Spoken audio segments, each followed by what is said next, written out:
All right, over the past few days, it has been an absolute insane news cycle in regards of Joe Biden. So, first thing I want to touch on is that he was diagnosed with an aggressive form of prostate cancer.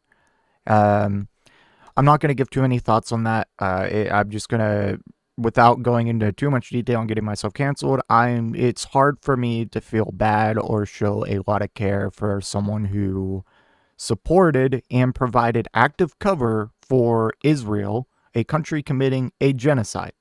So like right there, like I'm sorry, but you like of course yeah, he would say things like, "Oh, I'm mad at Netanyahu," or "Israel, you need to stop it." And but still provided billions and $1 billion of weapons and just overall cover for the atrocities that they are committing. So I'm sorry, but like that's like strike one, you're out. I just don't care about you. Like, yeah, that's all. That's all I'll say in regards to that part. And of course, playing a hand in extending the death and destruction in Ukraine by providing them, billions and billions of dollars of weapons and support, and then putting roadblocks and rules on how they could use those weapons, like essentially tying one hand behind their back. And yeah, it's just the death and destruction this man is responsible for. It's hard for me to feel bad for him. And you could say, oh well, that's not fair because he's obviously in not a good mental condition. You got whatever you want to say he has. And it's not like this dude was ever a good person, okay? He was previously against gay marriage. He voted for the war in Iraq. He wrote the crime bill. He was practically a segregationist back in the day. So I'm sorry. I don't feel bad. Now, was there a lot of good things that Joe Biden did as president, which I will respect? Of course. Restoring the NLRB, just bringing unions back and making them the strongest they've been in a while, of course. That's no more because Trump put a stop to that. And then appointing Lena Khan to the Consumer Financial Protection Bureau. The work she did was amazing. Doing the $15 minimum wage for federal workers and contractors. All this stuff was done away by Trump, by the way. Uh, yeah. And then legislatively, the Inflation Reduction Act was very good. The CHIPS Act was very good, but a lot of this stuff was like half measures, and he could have gotten a lot more done if he would have actually played hardball politics and not let like Joe Manchin uh, dictate some of these major bills. And if he was also scared to use his executive authority, legal executive authority to do a lot of things, he always leaned on get it done, Congress, knowing full well it would fail. So, but overall, he did do some very decent things, and I will not take that away from him. Anyways, exclusive prosecutors' audio shows Biden's memory lapses. So, this is a 4-minute clip of some of these lapses. Let's take a listen. So during this time, we were living in Chambers Road, and there were documents related to the Penn Biden Center or the Biden or the cancer finger shot or your book. Where did you keep papers that related to those things that you were actively working on? Well, I don't know. This is what, 2017, 18, that area? Yes, sir. Remember, in this time frame, my son is either been deployed or is dying. That happened in like 2015, by the way, not what do you say there, 2017, 2018? And so it was, and by the way, there were still a lot of people at the time when I got out of the Senate that were encouraging me to run in this period, except the president. They're not a mean thing to say. I mean, he just thought that she had a better shot of winning the presidency than I did. And so I hadn't at this point, even though I'm at Penn, I hadn't walked away from the idea that I might run for office again. if I ran again, I'd be running for president. And so what was happening though, what month did Beau die? May 30th, 2018. was it 2015 he died? 2015. I think it's 2015. I'm not sure the months are, but I think it was. Yeah. That's right, Mr. President. And what's happened in the meantime is that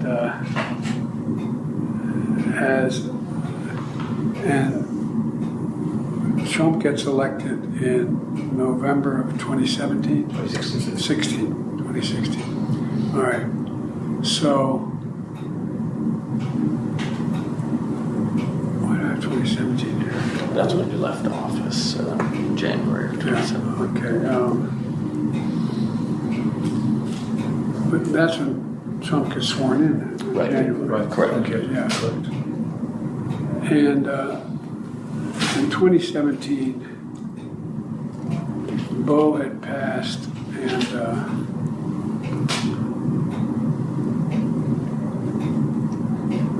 this is personal.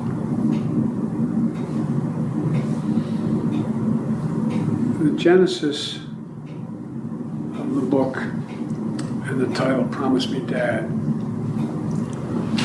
was I know you're all close with your sons and daughters, but Beau was like my right arm, and that was my left. These guys were a year and a day apart, and they could finish each other's sentences. And Beau, I used to go home on the train in the period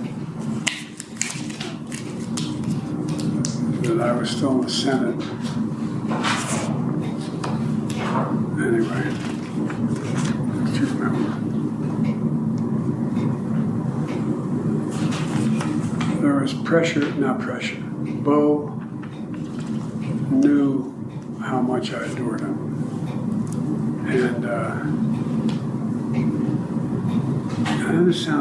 maybe this sounds so, everybody knew how close we were. There was not anybody in the world who wondered whether or not. Anyway. And so. Sir, I'm wondering if this is a good time to take a break. Briefly. No, let me just keep going to get it done. So that was just a snippet. I think there's more than that, but oh my gosh. Like he clearly kept getting mixed up when his son Beau died. So that's not good, okay? It's just not good. And that was in 2023, I think.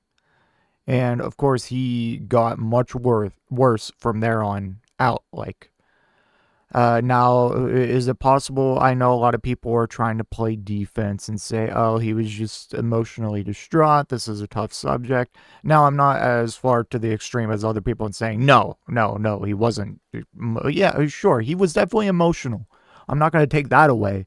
But this is some stuff that any like normal mental functioning person would be able to recall easily. He's having such trouble recalling whether he was in the Senate or vice president, what year he left office, obviously what year his son died, and what year Trump took office. Like, it's a mess. And so there was a lot of, this audio just came out, but like, this is pretty much what he looked like anytime he went out and gave a speech. He would always hit the anyway, and if he started something that would be like, he's going to make several points, like he would say, one, you have this, you just know it's game over. He's not making it through the rest of the points. He's not even going to make it through the first point. So he was clearly unfit to run again. He was clearly unfit for office. And a lot of Democrats really, really face planted when it came to that question. They didn't push hard enough to get him out. It was, there was a lot of enabling. And I know it's a weird position because he doesn't want to step down. You can't force him to step down, but like, Jesus Christ. to the people who came out and were like, and there was a lot of them were like, yeah, and people that I like, by the way, like AOC and Elizabeth Warren, I think even Bernie may have came out and been like, yeah, he's mentally fine. There's no mental degradation here. He has a tough schedule. And that was just all so stupid. I understand you had to fall in line and defend the Democratic Party, but at some point you got to realize what you're defending is a failing strategy, and you would be better off lighting the thing on fire and trying to push for someone who can actually win an election. And then, yeah, of course, by the time he stepped down, there wasn't time, so they claimed to hold an actual new primary, so it went straight to Kamala, and then it was all history and downhill from there, unfortunately. So, yeah, like, God, like, just Democrats do not know how to handle this, like, to this day, to a point.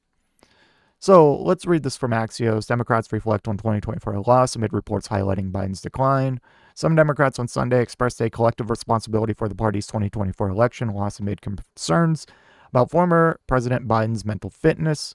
The big picture audio obtained by Axios, and that's what we just listened to, from Biden's October 2023 interviews with Special Counsel Robert Hur, coupled with new reports that suggested lapses in former president's memory, have become fodder as Democrats chart their course forward. Hur asserted that last year with a jury would likely perceive Biden as sympathetic, well-meaning, elderly man with poor memory, a characterization then President's legal counsel described as using highly prejudicial language. Today, many Democrats agree Biden should not have pursued a second term. Too bad you were all there supporting it and not publicly speaking out against it. You may have privately tried some things, but like you didn't do enough. Driving the news. I think we all bear responsibility, said Chris Murphy on NBC News Meet the Press. He added, in retrospect, you can't defend what the Democratic Party did because we are stuck with a madman with a corrupt president in the Oval Office, and we should have given ourselves a better chance to win. Murphy reflected on his time working with the president throughout 2022 on bipartisan gun reform legislation and in 2023 on Middle East developments. At the time, he said he saw a president who was in control. No, you didn't. You're just delusional. You are delusional. There were signs of his mental decline before he even took office.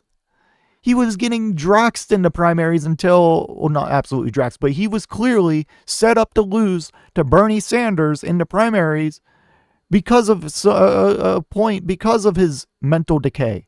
And the only reason he got carried through the primaries is because everyone that was, for a centrist or right-leaning Democrat dropped out and endorsed Joe Biden. And that included Pete Buttigieg, because I'm tired of hearing everyone say that he's somehow a progressive now. Like, I'm sorry, he has a lot of trust that he needs to earn back from me. I respect his efforts in how he's been dismantling Republicans on Republican news networks. I think he did a great job as transportation secretary, but people going around calling him a progressive makes me want to vomit, okay? I'm sorry. A lot of work to do there. And yeah, so like Joe Biden's mental decay has been on show since before he was president. So spare me with this shit. Representative Ro Khanna struck a similar tone in a Sunday interview on ABC News this week, saying the Democratic Party needs to be honest. Khanna continued, in light of what has come out, it is painfully obvious President Biden should not have ran. He said his party played too much defense, the party leaders, to the old guard, to the advisors, and needed to be more independent. But the California Democrat also emphasized that Biden has led a remarkable life and still has a lot to be proud of in his record. He does have some notable accomplishments that I went over at the beginning of this video in his record. Don't be wrong. But I would say the bad parts of his record way outweigh what the good is. I'm sorry, but that's how I feel about it. Citing the Inflation Reduction Act and the CHIPS Act in the nation's COVID-19 recovery. However, he added that doesn't mean, though, that he made the right decision to seek a second term. I'm not sure what Ro Khanna's exact thoughts are and how he was defending Biden. I know he was defending Biden in a sense, as much as I agree with a lot of Ro Khanna's stances on things like Medicare and all of that. and minimum wage and public education, etc., he did fall in line.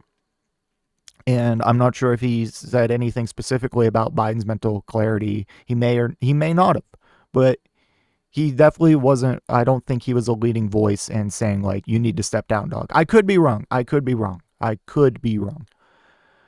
Yes, but James Clyburn, Democratic senator from, or no, sorry, Democratic congressperson from South Carolina, who was seen as a critical Biden ally during the 2020 campaign, said on CNN State of the Union that he never saw anything that made him think that Joe Biden was not able to do the job. He did say that Biden's panic-inducing performance in the last year's debate against Trump made him concerned, but he's also pointed to Biden's taxing schedule in preparation ahead of the showdown. Jesus Christ, man. Like, everyone, whether if you defended Biden running again or just defended him in general, you just need to come out and be honest. Be like, yeah, I was concerned, but I couldn't force him to drop out, and it was either that or a fascist. Like, yeah, like just be honest. Like, this whole almost doubling down on, yeah, I thought he was fine, even though everyone else in the world could clearly see that he wasn't. You're not convincing anyone, and you're just digging yourself a deeper and deeper hole. Just be honest. Just be honest. I fell in line. He wasn't going to step down, at least at the time. I thought that he wasn't going to step down. He was adamant. We can't force him to step down. He won the primary process. So at the time, I weighed the pros and cons and determined that Biden is still, despite his mental deficiencies, is better than Trump. That's all you have to say. But he contended his constituent. Oh, sorry. It's hard to convince somebody to give up their car keys. Kane said on Fox News Sunday, Joe Biden made the decision to give up office of the presidency, the most powerful office in the world. But he contended his constituents are asking him about economic chaos, President Trump's tariff, and protecting Medicaid, not to rethink what Biden did in 2024. As Senator Chris Von Hollen, Democrat from Maryland, said on CBS News Face the Nation, hindsight is 2020. It's like, even current sight at the time was 2020. The answer was right there. He was not fit to run again. And he should have been actually primaried, and there should have been a real process to get them the hell out of here.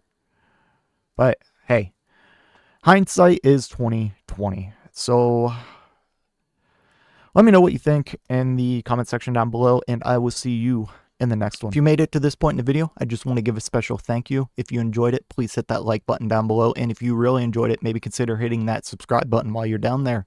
I want to hear your thoughts in the comment section. I will try to reply to any and all comments that I can.